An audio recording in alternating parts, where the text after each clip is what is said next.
जय श्री राधे राधे दोस्तों, आप सभी का आपके अपने YouTube चैनल अध्यात्म भक्ति में बहुत बहुत स्वागत है।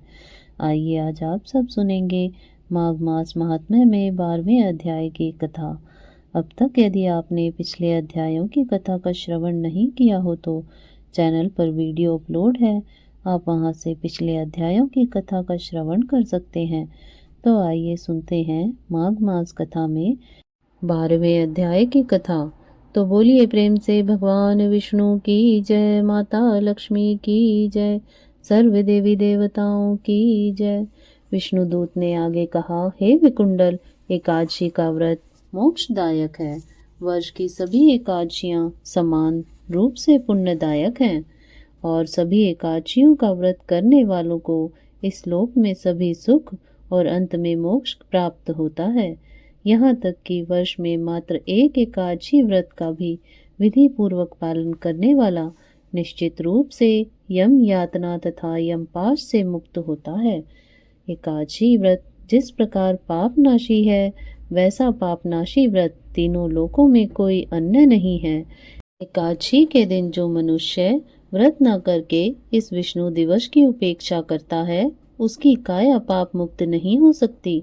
यह एकादशी व्रत समस्त भोगों, सुलक्षणा पत्नी, योग्य पुत्र, धन धान्य, आरोग्य तथा यश देने वाला है। दैहिक और दैविक तापों का नाश करने वाला एकादशी का व्रत दोनों लोकों में सुख की कामना करने वालों को अवश्य ही करना चाहिए।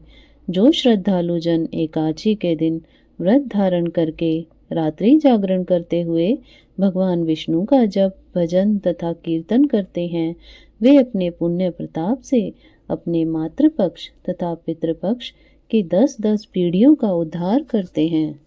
भगवान विष्णुदूत ने आगे कहा, समस्त एकादशी व्रतों को करने तथा माघ स्नान करने का सभी वर्णों और धर्मों के स्त्री पुरुषों को समान रूप से अधिकार है।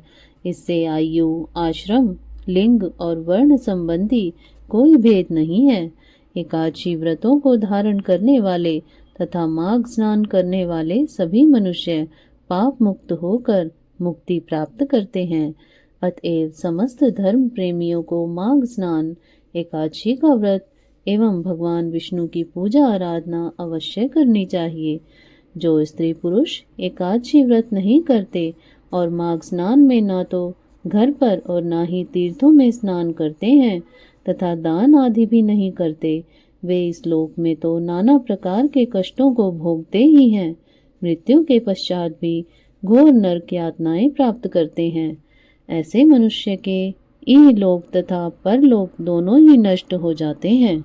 व्यक्ति को चाहिए कि वह व्रत, स्नान, ध्यान, दान तथा धर्म का अवश्य ही पालन करे। स्वर्ग सुख और ऐश्वर्य की कामना करने वालों को चाहिए कि वे अन्न, वस्त्र, द्रव्य, स्वर्ण, भूमि, फल, पुष्प, तिल, गुड़ इत्यादि का अवश्य दान करें। दान करने से परलोक में कुछ भी प्राप्त नहीं होता।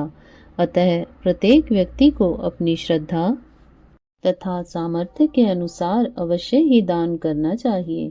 हे वैश्यवर, निर्धन मनुष्य बड़े दान नहीं कर सकते, किंतु फिर भी उन्हें अपने सीमित साधनों से ही और अन्न, जल इत्यादि का दान अवश्य करना चाहिए।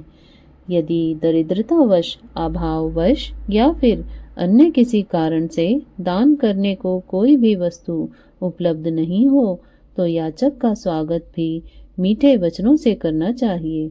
जो व्यक्ति दान करने की शक्ति और सामर्थ्य होने पर भी कृपणता के वशीभूत होकर दान नहीं करते, और ऐसे व्यक्ति जो कुपात्रों को दान दे देते हैं, नाना प्रकार के कष्टों को भोगते हैं तथा संकटों और चिंताओं से ग्रसित रहकर सदैव अशांत बने रहते हैं।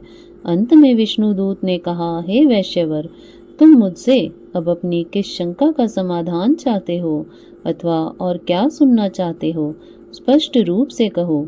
इति श्री पद्म पुराणे माघ महात्म्य 12वां अध्याय समाप्त है। तो बोलिए प्रेम से भगवान विष्णु की जय, माता लक्ष्मी की जय, सर्व देवी देवताओं की जय।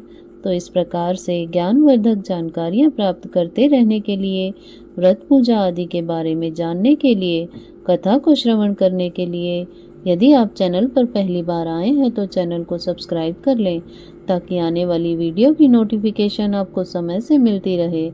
वीडियो को लाइक करें, शेयर करें। सुखी रहें, स्वस्थ रहें। जय श्री राधे राधे। धन्यवाद।